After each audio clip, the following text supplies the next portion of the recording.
नमस्कार, मेरा नाम है राजेंद्र सिंह ठाकुर। दिन है मंगलवार, तारीख है 17 जून और आप सुन रहे हैं रेडियो भारती।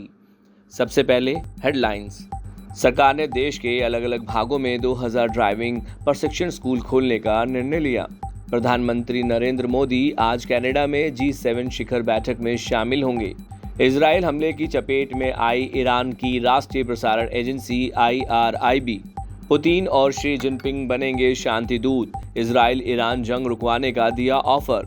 घरेलू शेयर बाजार में आज दोपहर के कारोबार में 0.7% की तेजी देखी गई। घरेलू शेयर बाजार में सेंसेक्स और निफ्टी आज शुरुआती कारोबार में इजराइल ईरान युद्ध को लेकर एहतियात देखा गया।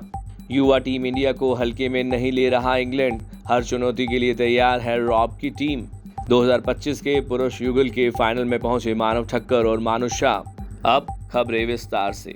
सरकार ने देश के अलग अलग भागों में 2000 ड्राइविंग प्रशिक्षण स्कूल खोलने का निर्णय लिया है।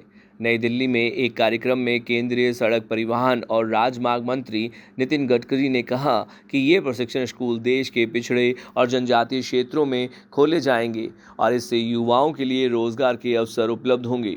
उन्होंने कहा कि देश में करीब 22 लाख ड्राइवरों की कमी है और ये प्रशिक्षण स्कूल कुशल ड्राइवरों की कमी को पूरा करने में सहायक होंगे। प्रधानमंत्री नरेंद्र मोदी आज कनाडा में G7 शिखर बैठक में शामिल होंगे। G7 शिखर सम्मेलन में प्रधानमंत्री लगातार छठी बार भाग ले रहे हैं। कनाडा के प्रधानमंत्री मार्क कार्नी के निमंत्रण पर कनाडा की 2 दिन की यात्रा के दौरान श्री मोदी शिखर बैठक से अलग कई द्विपक्षीय बैठक करेंगे। ईरान की राष्ट्रीय प्रसारण agency Islamic Republic of Iran broadcasting Israel हमले की चपेट में आ गया है। इजरायली सेना के अधिकारियों ने इसे उनके बुनियादी सुविधा केंद्रों पर ईरान के हमले की बदले की कार्रवाई बताया है। एक दूसरे के रिहायशी और बुनियादी सुविधा केंद्रों पर दोनों देशों के हमले से संघर्ष बढ़ गया है। इजराइल और ईरान की मौजूदा स्थिति के मद्देनज़र रूसी राष्ट्रपति कार्यालय के प्रवक्ता दिमित्री पेस्कोव ने कहा कि बीते कुछ दिनों से राष्ट्रपति पुतिन ने कई वैश्विक नेताओं से फ़ोन पर महत्वपूर्ण बातचीत की है।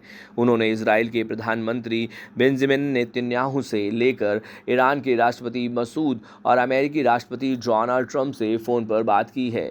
रूस ज़रूरत पड़ने पर मध्यस्थता करने के लिए भी तैयार है।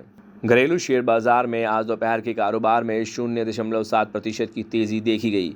विदेशों से मिले तेजी के रुझान के बीच सूचना प्रौद्योगिकी, धातु और वित्तीय सेवा क्षेत्र के शेयरों के रफ्तार पकड़ने से बॉम्बे स्टॉक एक्सचेंज का 30 शेयरों वाला संवेदी सूचकांक सेंसेक्स 583 अंक की बढ़त के साथ 81,701 अंक पर और निफ्टी 24,190 अंकों की तेजी से लेकर 24,909 अंकों पर कारोबार कर रहा है।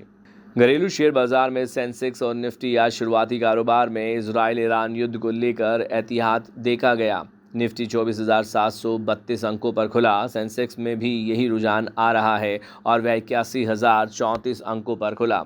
इंग्लैंड क्रिकेट टीम के प्रबंधन निदेशक और पूर्व क्रिकेटर रॉब की का मानना है कि भारत के विरुद्ध आगामी टेस्ट सीरीज रोमांचक होगी। शुभमन गिल की कप्तानी में एक नई भारतीय टीम मैदान में उतरेगी, जिसमें कई खिलाड़ी पहली बार इंग्लैंड में खेलेंगे, लेकिन रॉब की उन्हें किसी भी सूरत में कमज़ोर नहीं मानते। टेबल टेनिस में भारत के मानव ठक्कर और मानुष शाह ने आज नॉर्थ मैसेडोनिया में WTT कैंडिडेट कोपेज 2025 के पुरुष युगल के फाइनल में प्रवेश कर लिया।